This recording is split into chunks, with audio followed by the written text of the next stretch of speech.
নমস্কার বন্ধুরা, আবারও তোমাদের সামনে একটি গুরুত্বপূর্ণ ভিডিও নিয়ে চলে আসলাম। বিষয়টা হলো, তোমরা যারা যারা ট্রাইব্যুনালে আবেদন করেছিলে কিংবা সিএ আওতায় রয়েছো, তোমাদের প্রত্যেকের জন্য খুশির খবর উঠে এসেছে। আমাদের কেন্দ্রীয় স্বরাষ্ট্রমন্ত্রী ঘোষণা করেছে তোমাদের প্রত্যেকের কিন্তু সিএ থেকে ফাইনাল লিস্টে কিংবা ফাইনাল ভোটার লিস্টে নাম তোলা শুরু হচ্ছে। কি ঘোষণা করেছে আমাদের কেন্দ্রীয় স্বরাষ্ট্রমন্ত্রী, আজকের ভিডিওতে বিস্তারিত আলোচনা করে বলবো। কাজেই বন্ধুরা, ভিডিওটি কমপ্লিট ওয়াচ করো, আর ভিডিওতে প্রথমবার হয়ে থাকলে ভিডিওতে একটি লাইক করে চ্যানেলটি সাবস্ক্রাইব করে দিও। তো চলো বন্ধুরা, ভিডিওটি শুরু করা যাক। তো বন্ধুরা, তোমরা অন স্ক্রিন দেখতে পাচ্ছ, এখানে স্পষ্ট বলে দিয়েছে বাংলাদেশ থেকে ভারতে আসা এবং নাগরিকত্ব সংশোধনী আইন সিএ এর আওতায় আবেদন করা যোগ্য হিন্দু, শিখ ও জৈন শরণার্থীদের আগামী 6 মাসের মধ্যে ভারতীয় নাগরিকত্ব দেওয়া হবে বলে ঘোষণা করেন কেন্দ্রীয় স্বরাষ্ট্রমন্ত্রী অমিত শাহ। শুক্রবার শিলিগুড়িতে এক অনুষ্ঠানে বক্তব্য রাখতে গিয়ে এই ঘোষণা করেন তিনি। আরও বলেছে, অমিত শাহ জানান, সিএ এর আওতায় নাগরিকত্বের আবেদন প্রক্রিয়া দ্রুত এগিয়ে নিতে পশ্চিমবঙ্গে 8টি জেলায় জেলা শাসকের প্রয়োজনীয় ক্ষমতা দিয়েছে কেন্দ্রীয় স্বরাষ্ট্রমন্ত্রী। তার দাবি, আইনের নির্ধারিত যোগ্যতা পূরণ করা শরণার্থীদের মর্যাদার সঙ্গে ভারতীয় নাগরিকত্ব দেওয়া হবে। সিএ অনুযায়ী বাংলাদেশ, পাকিস্তান ও আফগানিস্তান থেকে 2014 সালের 31শে ডিসেম্বর বা তার আগে ভারতে প্রবেশ করা নির্দিষ্ট ধর্মীয় সম্প্রদায়ের যোগ্য ব্যক্তিরা নির্দিষ্ট শর্ত পূরণ সাপেক্ষে ভারতীয় নাগরিকত্বের জন্য আবেদন করতে পারেন।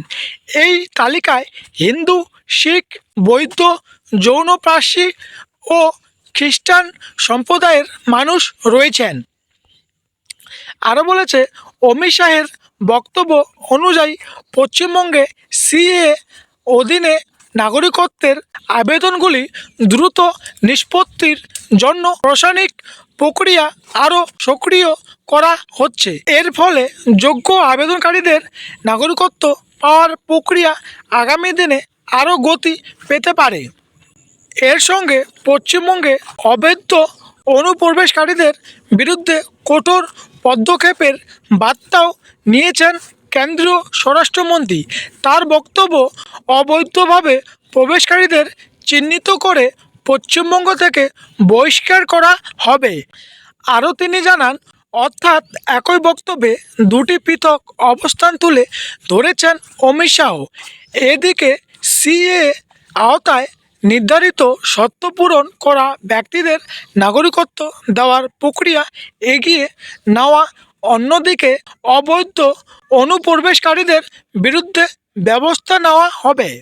আরও জানান, বক্তব্যে সিএ নিয়ে তৃণমূল কংগ্রেস ও মমতা বন্দ্যোপাধ্যায়ের বিরোধিতার প্রসঙ্গ তুলেন অমিত শাহ। তার দাবি, মমতা বন্দ্যোপাধ্যায় সিএ কার্যকর করার বিরোধিতা করেছিলেন।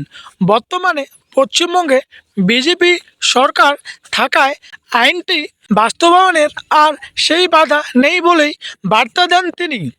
তো বন্ধুরা, তোমরা অন স্ক্রিন দেখলে, তোমরা যারা যারা সিএ আওতায় রয়েছো, তোমাদের প্রত্যেকের নাম কিন্তু এখন ফাইনাল লিস্টে নিয়ে যাওয়া কিংবা তুলে দেওয়া হবে। তোমরা যদি যোগ্য নাগরিক হয়ে থাকো পশ্চিমবঙ্গে কিংবা ভারতবর্ষের, তাহলে টেনশন করার কোনো কারণ নেই।